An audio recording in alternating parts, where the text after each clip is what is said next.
Il est 14 h, bonjour et bienvenue sur LCP. Nous sommes ensemble jusqu'à 16 h 30. Dans un instant, le journal de la rédaction. Puis vers 14 h 20, vous retrouvez Katia Gilder et Michael Zamès pour Parlement Hebdo. Nouveau numéro avec comme invité François Lamy, député socialiste de l'Essonne et bras droit de Martine Aubry. Enfin, à 15 h, vous revivrez les discussions dans l'hémicycle, société mère et entreprise donneuse d'ordre. Mais tout de suite, les titres du journal.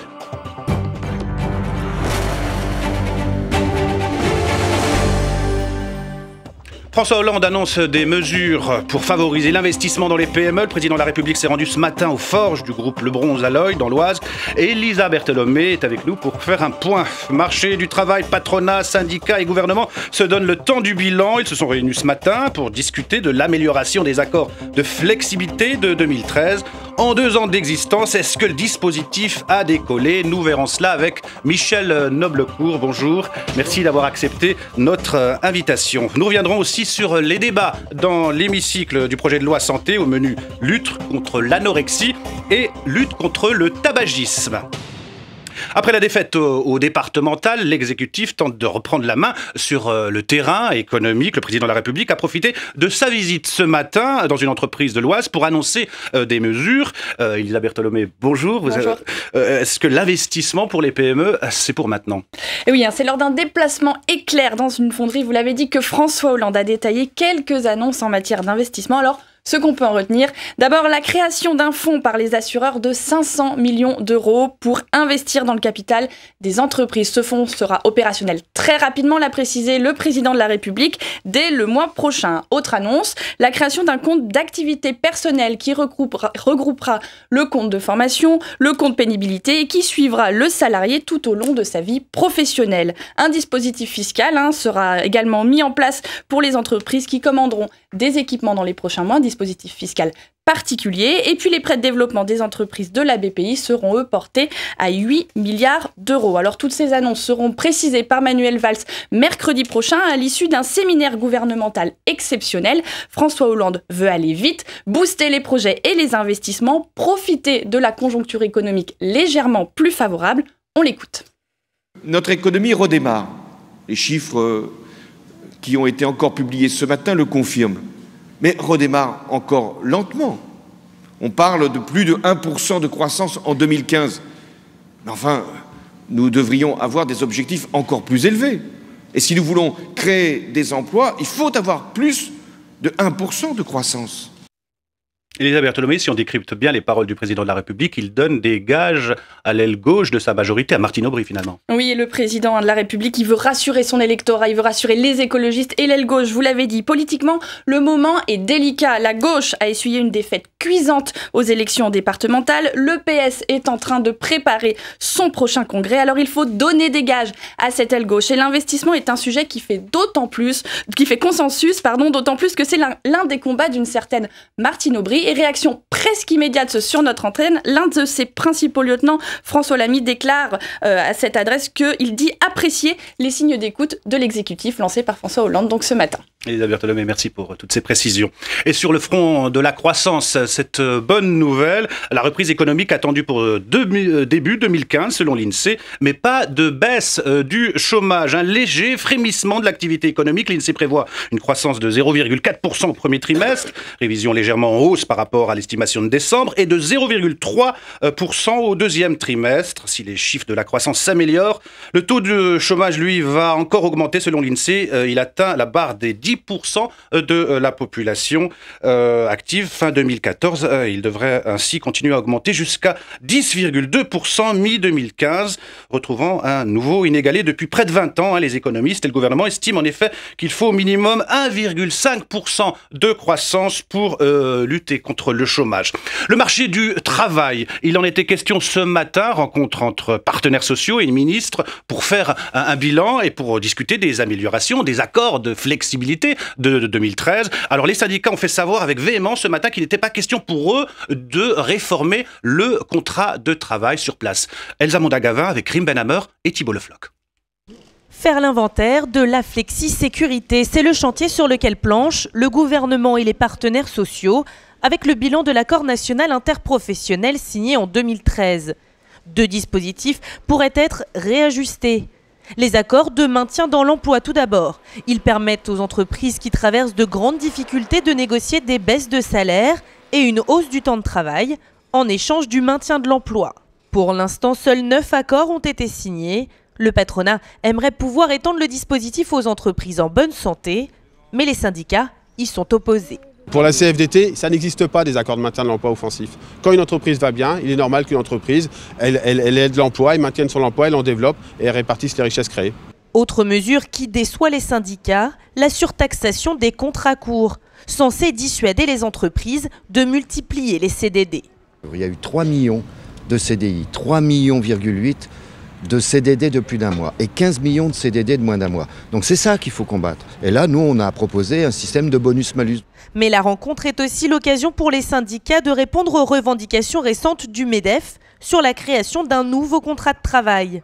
Aujourd'hui, quand vous embauchez un salarié, la perception qu'ont la majorité des chefs d'entreprise, c'est que si vous devez vous en séparer pour quelque motif que ce soit, ça sera long, ça sera coûteux et surtout, probablement le plus grave, ça sera très aléatoire sur le plan juridique. On ne marche pas ni à coups de provocation, ni à coups de formule choc, ni à coups de petites phrases. Les dernières sorties du MEDEF sur le CDI sécurisé ne sont pas de nature à apaiser la situation, parce que la formule est jolie, mais quand on creuse, c'est sécurisé pour qui? C'est uniquement sécurisé pour les entreprises. Les partenaires sociaux se sont fixés plusieurs rendez-vous pour dresser un bilan complet de la loi de sécurisation de l'emploi. Ils feront des propositions en mai prochain. Michel Noblecourt, bonjour. Bonjour. Vous êtes éditorialiste au Monde, spécialiste des négociations entre partenaires sociaux et gouvernement. Alors ces accords de 2013, flexi sécurité, est-ce que ça fonctionne? Est-ce que ça décolle?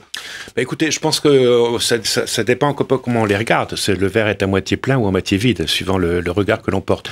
Je pense qu'il y a un point qui est négatif, qui effectivement concerne les accords de maintien de l'emploi. Ça va pas marcher. 9 accords seulement en 2 ans. C'est très faible. Mais bon, c'est un mécanisme un petit peu compliqué. Alors pourquoi ça marche pas? Ça marche pas parce que les entreprises, finalement, ne jouent pas le jeu qui consiste à se déclarer, à déclencher l'alarme suffisamment tôt quand elles sont en difficulté pour pouvoir engager des négociations qui permettent effectivement... Je rappelle aux téléspectateurs, ces accords de maintien de l'emploi, ça permet... Oui, c'est en cas de difficultés conjoncturelles graves, ce sont des accords d'une durée de 2 ans. On peut baisser les salaires, ou augmenter la durée du travail, etc. Et donc ça, c'est le point négatif. Il y a un point positif, par contre, qui est quand même important, c'est que c'est en ce qui concerne donc les PSE, les plans de sauvegarde de l'emploi, les plans sociaux. Il y a eu 1140 plans de PSE entre la mi-2013 et la mi-2014. Et les 3/4 d'entre eux ont donné lieu à des négociations. 60% débouchés sur des accords majoritaires. Donc, si je vous comprends bien, il y a moins de recours juridiques et plus de reclassement. Donc, effectivement, la judiciarisation, qui était un des problèmes et que soulevait notamment le patronat, a nettement chuté, puisque avant 2013, il y avait 25% environ de ces plans sociaux qui donnaient lieu à un recours devant la justice. Le chiffre est tombé à 8%. Donc ça, c'est un point positif. D'accord. Autre question qui n'a pas été abordée ce matin, mais qui a fait réagir les syndicats, la réforme du CDI. Il y a une grande hésitation. Il y a Manuel Valls d'un côté qui voudrait, je cite, « Je veux lever les freins au recrutement dans les petites entreprises qui souvent n'embauchent pas car elles craignent d'avoir des difficultés séparées de leurs collaborateurs. » Il y a le MEDEF qui veut pouvoir licencier plus librement, même lorsque l'on est en CDI. Et pour les syndicats, pas touche au CDI. Oui, c'est un peu un serpent de mer. Donc le contrat unique de travail, c'est une idée qui a été avancée par la commission Attali, qui a été avancée par la commission Cantu, qui a été reprise par le prix Nobel d'économie Jean Tirole. Le problème, c'est qu'on ne sait pas très bien ce que l'on met dedans quand on parle d'un contrat unique de travail. Parce que c'est plus le CDD, mais ce n'est plus non plus le CDI. Donc en fait, c'est un contrat unique qui permettrait à l'employeur de se séparer de son salarié pour une raison, parce qu'il ne considérait qu'il ne ferait pas l'affaire, sans avoir à justifier véritablement le motif de ce licenciement. Or, ça a déjà été essayé. Il y a eu ce qu'on a appelé, c'était Dominique de Villepin qui l'avait lancé en son temps, le contrat nouvelle embauche, le CNE, qui prévoyait donc des contrats de 2 ans, pendant lesquels c'était une sorte de période d'essai, pendant laquelle l'employeur, à tout moment, et sous quelque motif que ce soit, pouvait se séparer de son salarié. Et la France était condamnée par la Cour européenne sur ce point parce que ça ne respecte pas une convention internationale de l'Organisation internationale du travail, qui est la convention 158, que le patronat français voudrait remettre en cause, justement, qui interdit de licencier sans motif valable. Donc on est un peu dans l'impasse en ce qui concerne dans ces négociations, est-ce que le MEDEF il n'est pas un peu trop exigeant quand il veut licencier, quand par exemple une entreprise voit son chiffre d'affaires baisser, pouvoir licencier même un CDI, est-ce qu'il n'est pas un peu exigeant? Il est évidemment très exigeant, et il est d'autant plus exigeant que on voit bien quand on regarde les dossiers qui vont au prud'homme, donc qui font l'objet d'un litige sur une année, eh bien la part des dossiers qui concernent des licenciements est très faible, est assez marginale. Cette réunion, on annonce d'autres, hein, vous avez le calendrier? Oui, cette réunion, on annonce d'autres. Il doit y avoir une réunion. Là, c'était une réunion un peu bilan, essentiellement, donc il n'y avait pas d'annonce qui était véritablement prévue. Et il y a une autre réunion qui doit avoir lieu au mois de juin, donc sur justement l'emploi dans les PME. Et là, pourrait revenir sur la table, effectivement, les questions, je dirais, les questions qui fâchent. Merci, monsieur le Noblecourt, d'avoir accepté notre invitation. À l'Assemblée nationale, la poursuite des débats sur le projet de loi santé, une loi qui suscite, vous allez le voir, beaucoup de passion. Ce matin, discussion sur le volet prévention, lutte contre le tabagisme et lutte contre l'anorexie. Marion Lefebvre. Après avoir interdit mercredi l'incitation à l'anorexie, notamment sur Internet, les députés ont poursuivi la lutte contre l'extrême maigreur. Les photos retouchées de façon à modifier la physionomie ou la corpulence devront être signalées comme telles.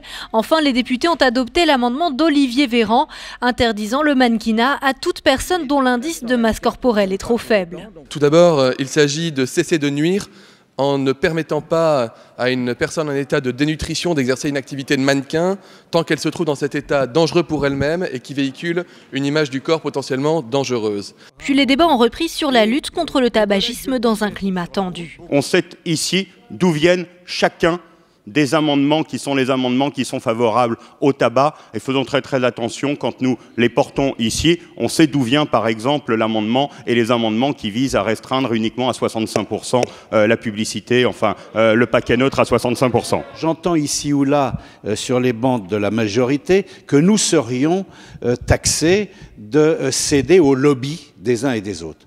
Moi je vais vous dire, on n'a pas à rougir. L'UMP n'a certainement pas à rougir dès l'instant où vous vous souvenez quand même que c'est un ministre précédent qui a permis d'interdire le tabac dans les lieux publics et que ça a apporté un résultat formidable. Les députés vont débattre de l'élargissement de l'interdiction de la publicité pour le tabac, du paquet neutre, mais aussi de l'interdiction du vapotage dans les lieux publics. Participation au gouvernement Valls, risque de scission. Les écologistes sont au bord de la crise de nerfs. Il y a ceux qui veulent entrer au gouvernement, ceux qui ne veulent pas. Les pro-Valls, ceux qui veulent jouer un rôle au gouvernement, se rencontrent demain à l'Assemblée nationale. Jean-Baptiste Daoulas. Dès lundi, Emmanuel Cos vient à la rencontre du patron du PS, au lendemain des élections départementales. Maintenant, il faut absolument que la gauche et les écologistes retrouvent le moyen de travailler ensemble, mais aussi d'avoir un véritable dialogue et des actes. Emmanuel Cos, tiraillé entre les amis de Cécile Duflot, engagé dans un combat contre Manuel Valls, et des parlementaires écologistes prêts à entrer au gouvernement. Jean-Vincent Placé, François de Rugy ou encore Barbara Pompili. Quelle place entendez-vous donner concrètement à l'écologie dans la feuille de route gouvernementale et dans les choix économiques? La place des écologistes, elle est dans la majorité, et j'ai déjà eu l'occasion de le dire, elle est pleinement au gouvernement, c'était le cas il y a 1 an. Mais Cécile Duflot ne désarme pas contre Manuel Valls. Elle déclare au journal Le Monde que le logiciel du Premier ministre est périmé. Réplique immédiate du PS. Je crois que Madame Duflot a peut-être peur que le dialogue recommence entre le Parti socialiste et les écologistes. Je ne me comprends pas, je comprends absolument pas sa déclaration. Je trouve très bien l'initiative de Jean-Christophe Cambadélis de faire parler les formations politiques entre elles, mais je dis que le rassemblement, ça se décrète pas. On dit pas rassemblez-vous et tous derrière moi et le doigt sur la couture du pantalon, ça marche pas. Un rassemblement qui ne se décrète pas non plus chez les écologistes. À l'Assemblée, c'est la cohésion des députés qui est mise à mal. Les tensions qui sont aujourd'hui dans le monde de l'écologie se retrouvent au groupe, et il y a eu un certain nombre d'éléments difficiles avec la remise en cause pure et simple parfois de nos présidents de groupe par des gens qui ont décidé peut-être que leur choix que nous soutenons était à remettre en cause. Un vote pourrait intervenir au sein du groupe dans les prochains jours pour confirmer la présidence de François de Rugy et Barbara Pompili. Et puis sachez que 3 responsables de la campagne 2012 de Nicolas Sarkozy ont été présentés au juge d'instruction en vue d'une éventuelle mise en examen dans l'enquête sur un vaste système de fausses factures durant la dernière présidentielle. Il s'agit de Guillaume Lambert, directeur de campagne et aujourd'hui préfet de Lozère, du député UMP Philippe Briand, qui était trésorier, et d'un avocat du parti. Georges Tron sur le banc des accusés. La Cour de cassation a validé aujourd'hui son renvoi aux assises pour viol sur 2 anciennes employés de sa mairie de Draveil, dans l'Essonne. L'ancien secrétaire d'État à la fonction publique tiendra un point presse cet après-midi. C'est l'épopée, l'épilogue d'une épopée diplomatique d'1 an et demi. Les grandes puissances et l'Iran arrachent un compromis sur le nucléaire iranien. De son côté, Israël craint pour sa survie. Un compromis historique à Téhéran. On a fêté l'événement sous un concert de klaxons. Germain Andrieux. Des négociateurs iraniens accueillis en héros à Téhéran. Sur la télévision d'État, le cortège diplomatique est applaudi dans la rue. Après 12 ans de crise, un accord cadre a été conclu sur le nucléaire entre l'Iran et les grandes puissances. Un accord diplomatique indispensable pour la Maison-Blanche. Aujourd'hui, les États-Unis, ensemble avec nos alliés et partenaires, ont atteint un accord historique avec l'Iran, qui, s'il est entièrement mis en place, l'empêchera d'obtenir une arme nucléaire. Selon cet accord, l'Iran a accepté de réduire considérablement ses centrifugeuses, ces machines qui servent à enrichir l'uranium à 90%, un élément indispensable pour la fabrication d'une bombe. La bombe atomique, non. Mais le problème, c'est que ce sont les mêmes machines qui permettent à la fois de créer de l'énergie nucléaire civile et la bombe atomique. Donc il faut bien proportionner les choses. Des garanties insuffisantes pour Israël, car cet accord ne permettrait pas d'empêcher la fabrication d'une bombe. L'accord cadre est un pas dans une direction très dangereuse. Le seul but du programme nucléaire iranien est de construire des bombes atomiques. Et cet accord cadre donne de la légitimité internationale à cet effort. L'accord conclu à Lausanne reste pour le moment qu'une étape. L'accord final pourrait avoir lieu d'ici le 30 juin. Voilà, c'est la fin de cette édition. Au nom de tous ceux qui l'ont préparé, je vous remercie de l'avoir suivi. Tout de suite, le bilan de la semaine politique, c'est Parlement Hebdo. Katia Gilder et Michael Zamès, invités. François Lamy, député socialiste de l'Essonne et bras droit de Martine Aubry.